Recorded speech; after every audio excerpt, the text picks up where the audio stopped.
So knowledge is power, information is liberating, and education is the premise of progress. Welcome viewers to yet another insightful, decision-empowering episode proudly brought to you by the College of Business Administration, Central Michigan University. I am your host, Tamuka Kanyai, an MBA student studying an emphasis in project management. And in today's episode, I'm proud to host one of my lecturers. She taught me information systems for managers, and she's the one that we are having today, and she can introduce herself.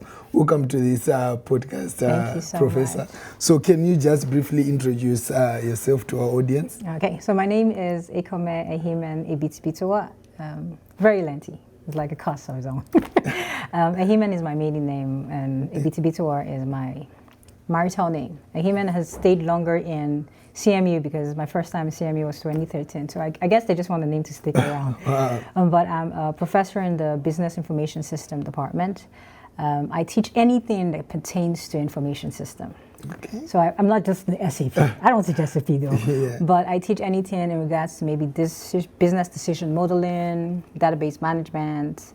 I teach system analysis and design, and I teach information system, managing information systems. So I teach the one that addresses the business side for MBA students, and I teach the one for the MSI students as well, but the tech side as well.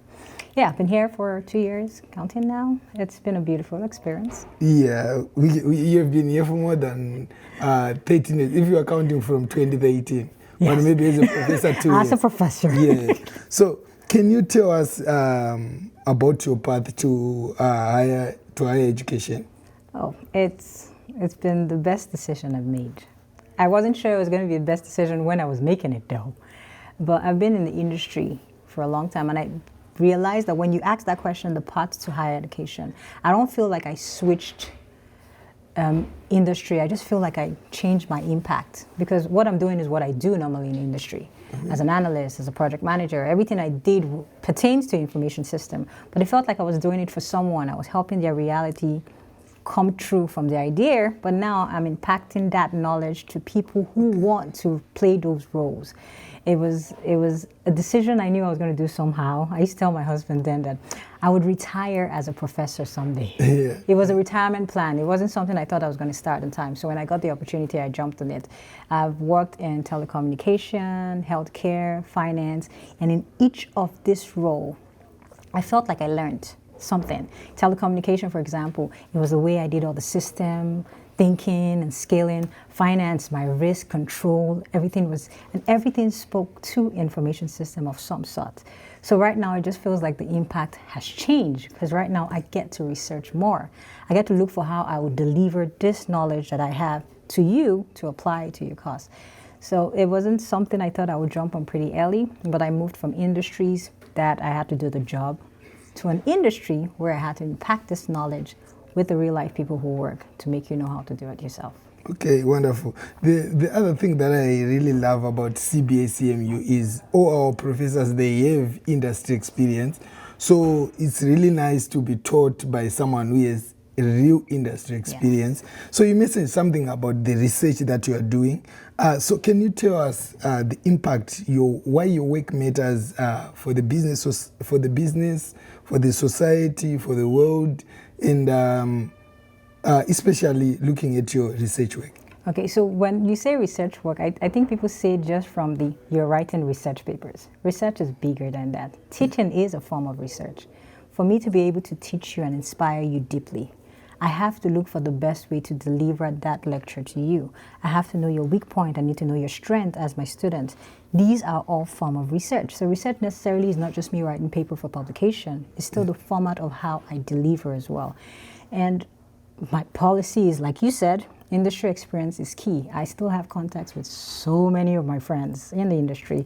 I have a class right now that I'm taking, and a friend of mine, he's going to be among the judges for their project. Wow. And he's a top position in Dow. I have a couple of friends in Google. I have a couple of friends in AWS. So I look for opportunities sometimes to, please, guy, come and help me out. Come and help me out. Yes. Because I need them to realize that this is what the industry needs right now, and then be able to apply that when I teach. So I always think of research of what's the new way I can do it, not just writing the paper of a gap that's out there. So yes, I write papers with students. I inspire them to be able to have a voice out there.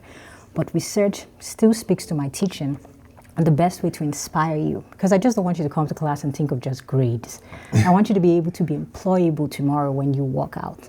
Yeah. So I think of that industry experience being applied in class every day. Wonderful. So my second from last question, since you have take us through that research also includes like the teaching. So what or how would you describe your teaching philosophy? That's hard.